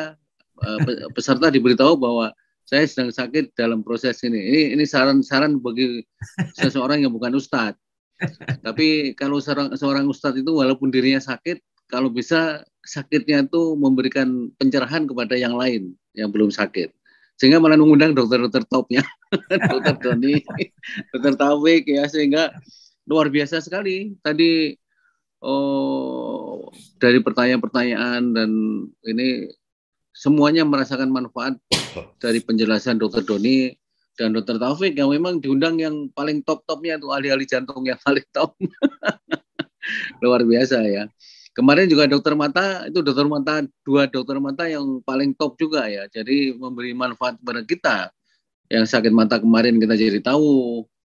Yang sekarang sakit jantung jadi tahu persis juga penanganannya. Nah, mungkin sedikit aja kalau nanti masih ada waktu sedikit ya. Ini saya cuma bertanya ya. Selama ini kan memang obat-obat untuk jantung, saya juga diabetes, Dok. Diabetes itu sudah nyuntik insulin ya untuk menjaga gula darahnya. Dan jantung ini ada 4 macam yang sudah saya minum mungkin udah lebih dari 10 tahun ya. Ada clopidogrel memang ya, itu Plavix ya, itu dari Pfizer yang menghargainya cukup mahal. Kemudian pertanyaan saya, apakah ada obat generik itu apa khasiatnya sama ya Dok dengan obat paten yang mahal-mahal itu? Karena ini ada Lipitor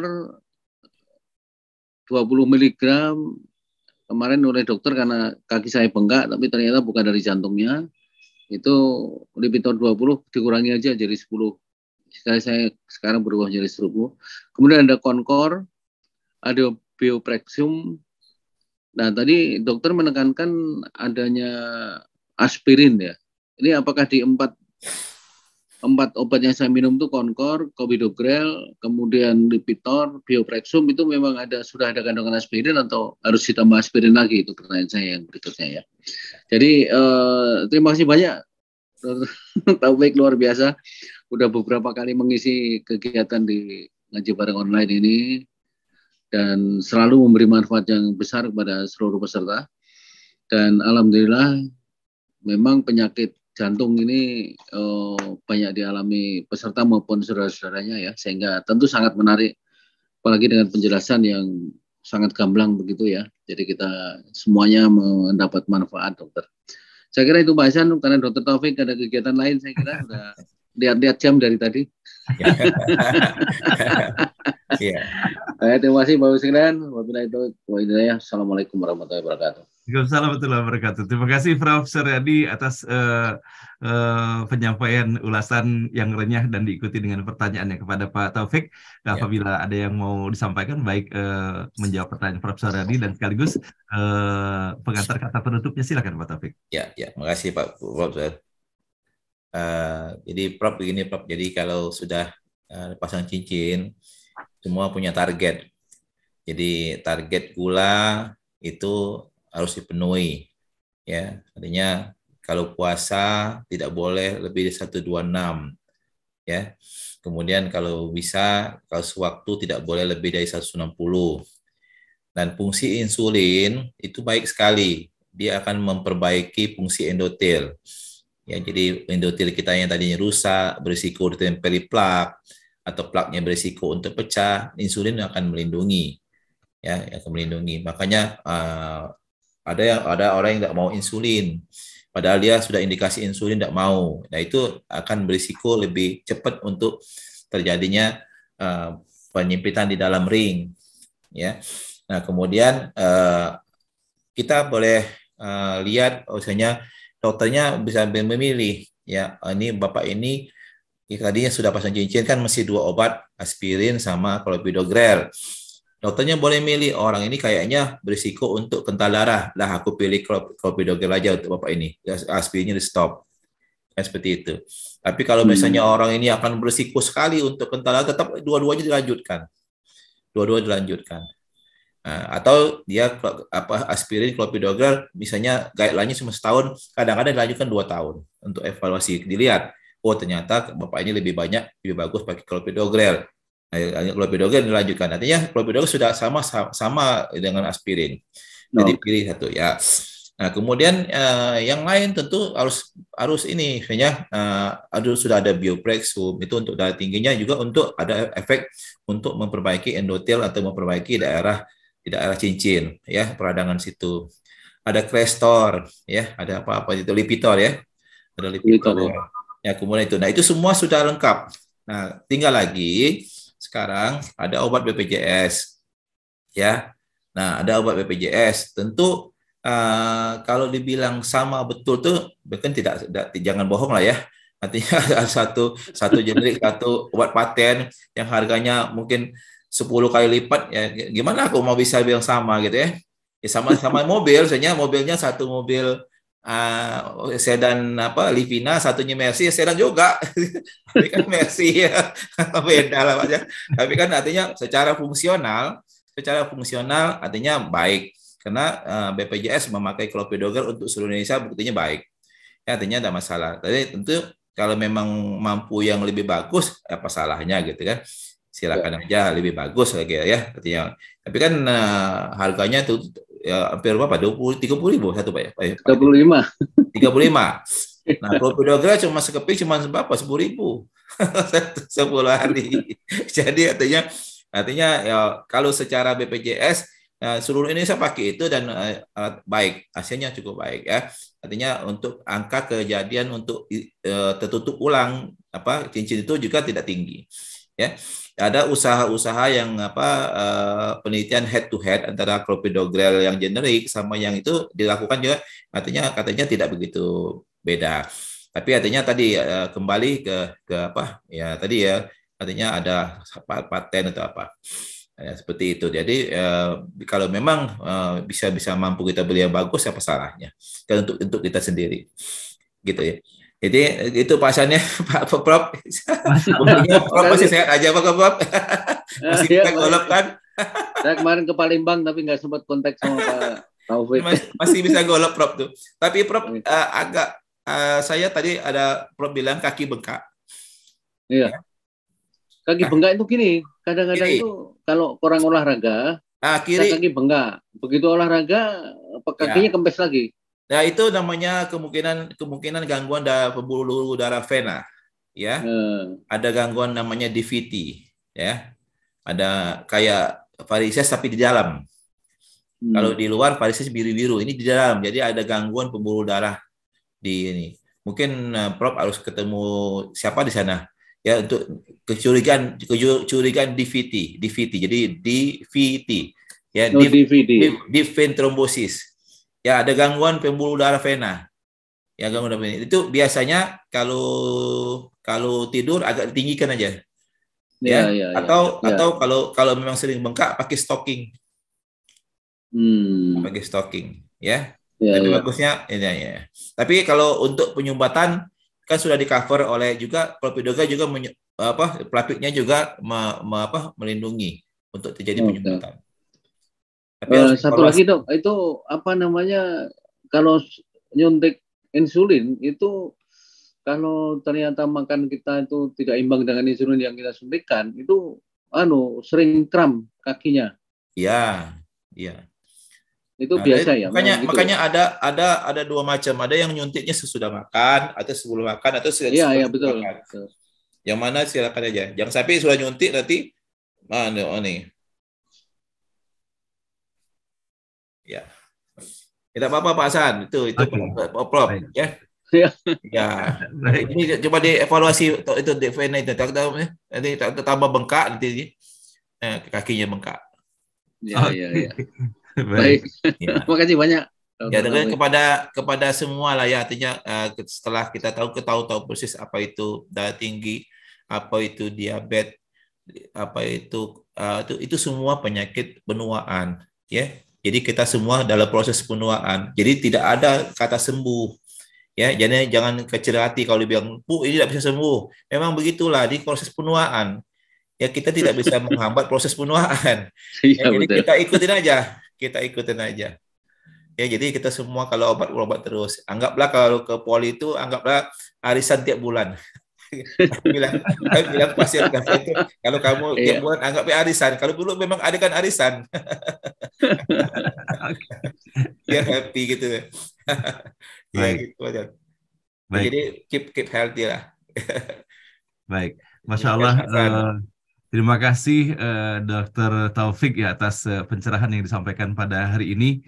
Ada beberapa hal yang membuat kita bahagia. Yang pertama dengan hadirnya ya kedua tokoh luar biasa, Pak Taufik, dan saya berada di tengah-tengah ketika Pak Taufik ternyata bersahabat dengan Dr. Doni. Itu membuat saya nyaman sekali, Prof, kemarin itu. Bahwa saya berada di tengah-tengah dua ahli, dan Masya Allah cara penyampaian Pak Taufik juga begitu, halnya Pak Doni sangat renyah, sehingga begitu menyampaikan materi ini menggunakan analogi-analogi, mulai dari pipa ledeng, mulai dari selang, sehingga tidak digunakan bahasa yang canggih-canggih, sehingga insya Allah para peserta sangat mudah sekali Pak Taufik di dalam memahami apa yang Pak Taufik sampaikan. Nah, sehingga ketika berpadu dengan sambutan dari Prof. Suryadi yang kita sudah tahu selalu renyah, maka klop sekali. Sayangnya kemarin tidak berjumpa di Palembang ya. Nah, saya kira Prof. Suryadi harus bikin trip berikutnya ke Palembang, dan saya ngawal Prof ke Palembang. Berjumpa dengan Pak Taufik. Nah, baiklah Bapak dan Ibu yang berbahagia, memang rasanya tidak cukup ya atas apa yang kita dapati pada pagi hari ini. Masih banyak pertanyaan-pertanyaan yang belum tersampaikan.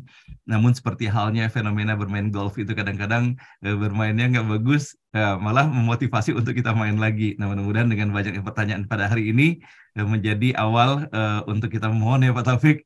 Pak Taufik bisa menyaksikan sendiri bahwa betapa animo para peserta menanti kehadiran Pak Taufik dengan pencerahan-pencerahannya. Mudah-mudahan Allah izinkan Pak Taufik untuk bisa hadir kembali di dalam forum ini. Buat saya pribadi, terus terang Bapak dan Ibu, dengan keberadaan Pak Taufik ini sebagai saudara kita ya, sahabat kita di forum ngaji bareng online ini, saya mendapatkan support psikologis yang luar biasa Pak Taufik, sehingga insya Allah langkah-langkah dan saran yang disampaikan oleh Pak Taufik dapat terlaksana dengan sebaik-baiknya. Tadinya saya pengen mengulur, Prof, setelah mendengar ternyata yang semula disampaikan lebih 80%, ternyata kemarin itu 62%. Jadi saya pikir ya udah aman lah, mungkin berapa tahun lagi. Tapi ternyata duet antara Dr. Doni dengan Pak Taufik ini sama. Mereka tidak saling mengetahui, tapi kedua-duanya dorong jangan ditunda-tunda secepat mungkin. Oh, jadi tetap harus pasang ya? Segera ditindak, segera diperiksa. Jadi lakukan angiografi, nanti lihat, baru tadi biasanya Pak Hasan setelah kita lakukan diagnostik, nanti dipanggil, Pak Hasan dijelaskan begini Pak, penyipitan di mana, berapa persen, mau dilakukan apa, nanti keluarganya dipanggil juga, baru nanti pasien ronde kedua jalan. Jadi ronde pertama kita diagnostik dulu, satu ada penyipitan apa enggak, di mana lokasinya, berapa berat, apa rencana. Baru nanti panggil keluarganya, kita ada info-info kedua, baru ronde kedua main. Masya Allah. Gitu. Mantap. Itu indahnya silaturahim, Pak Hasan. Masya Allah. Terima kasih Bapak dan Ibu, dan mudah-mudahan hal ini menjadi keberkahan bagi kita semuanya, dan saya yakin ya dengan saling doa mendoakan antara kita semuanya, insya Allah banyak sekali pertolongan dan keajaiban yang bisa Allah berikan untuk kita semuanya di dalam menghadapi musibah apapun. Dan pada akhirnya mudah-mudahan hal ini terus kita ingat bahwa apapun ujiannya, yang penting bagaimana penyikapan terbaik yang bisa kita lakukan. Mudah-mudahan Allah merahmati, memberkahi, dan meridhoi kita semuanya. Pak Taufik, terima kasih. Semoga Allah balas berlipat ganda kebaikan Pak Taufik, menjadi kebahagiaan buat keluarga Pak Taufik semuanya, dan juga kepada Pak Doni, Dr. Doni, mudah-mudahan beliau pun akan hadir lagi, dan kepada Prof. Suryadi, kepada Bapak dan Ibu yang telah mengajukan pertanyaannya, dan yang istimewa lagi adalah para peserta yang membarengi dan membersamai kita semuanya dalam acara kita pada pagi hari ini. Dan sama-sama kita memahkotai pertemuan ini dengan doa yang dipimpin oleh Ustadz Muhammad Taslim. Kepada Ustadz Muhammad Taslim kami persilakan, Ustadz. Assalamualaikum warahmatullahi wabarakatuh. Waalaikumsalam warahmatullahi wabarakatuh. Alhamdulillah wa syukurillah, la haula wa la quwata illa billah. Wassalatu wassalamu ala rasulillah wa ala alihi wa sahbihi wa mawala, amma ba'du. Terima kasih Pak Ustadz Hasanuddin, Pak Dr. Taufik, Prof. Suryadi. Mudah-mudahan semuanya menjadi pencerahan kebaikan untuk kita semuanya. Kita memohon kepada Allah, semoga Allah memberikan kita sehat walafiat dan istiqomah ngaji terus. Amin. A'udzubillahi minasyaitonirrajim. Bismillahirrahmanirrahim. Hamdan hamidin, hamdan na'imin, hamdan syakirin, hamdan yuwafi yukafil mazidah. Ya Rabbana lakal hamd kama yanbaghi karimu 'azimi sultan. Allahumma salli ala sayyidina Muhammadin wa ala alihi wa sahbihi wa tabi'in ihsan ila yaumiddin. Amin. Allahumma ighfir lana dhunubana wa liwalidina wal jami'il muslimina wal muslimat wal mu'minina wal mu'minat al ahya'i minhum wal amwat. Ya Allah, ya Hayyu ya Qayyum, ya Qawiyyu ya Matin. Duhai ya Rabb kami, Engkau yang memberikan kami kehidupan, Engkau hidupkan kami, Engkau cukupi dalam hidup ini. Ya Allah, Engkau berikan kami sehat wal afiyah, sehat dohir batin. Berikan kami ya Allah, dengan kesehatan kami, mampu kami untuk berbuat baik kepada sesama, belajar, beramal soleh, untuk lingkungan kami, untuk saudara-saudara kami, untuk bangsa negeri kami ini ya Allah. Jadikan hidup kami selalu manfaat untuk orang lain. Ya Allah ya Rabb kami, selain untuk diri sendiri, keluarga, untuk bangsa ya Allah. Ya Allah, hanya Engkau yang mampu memberikan kekuatan. La haula wa la quwata illa billah. Engkau berikan kami kekuatan zahir batin untuk selalu mengabdi kepadamu. Sebagaimana yang dicontohkan oleh Rasulmu Nabiullah Muhammad SAW. Kami mengabdi, kami belajar. Setiap hari kami ngaji, mengkaji firman-Mu, kalam-Mu yang ada di dalam Al-Quranul Karim. Amin. Yang dipimpin oleh Bapak Ustadz Hasanuddin Tayyib. Setiap hari, ya Allah, Engkau berikan kami ilmu, keberkahan fid dunya wal akhirah. Amin. Jadikan anak cucu kami, dzurriyyah kami menjadi anak-anak yang soleh dan soleh. Amin. Berbakti kepada orang tua, berbakti kepada nusa dan bangsa, karena taatnya kepadamu dan taat kepada Rasulmu Nabiullah Muhammad SAW.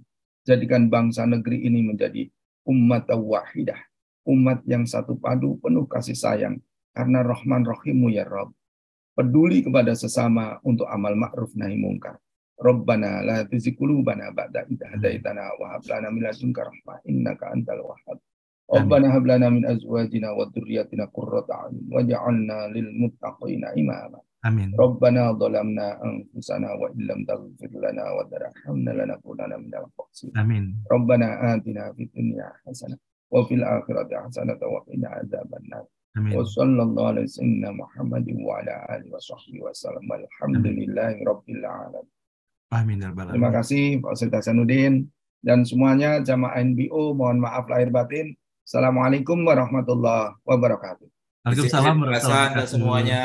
Terima kasih Pak Izin. Taufik, Ustaz Hedi, Ustaz Taslim atas doanya, semoga Allah ijabahkan untuk kita semuanya. Ya. Nah baiklah Bapak dan Ibu, bersama-sama kita mengakhiri pertemuan ini. Semoga Bapak dan Ibu sehat walafiat selalu dalam ridha Allah. Insya Allah kita berjumpa kembali besok pagi. Demikian, wabillahi taufiq wal hidayah. Wassalamualaikum warahmatullahi wabarakatuh.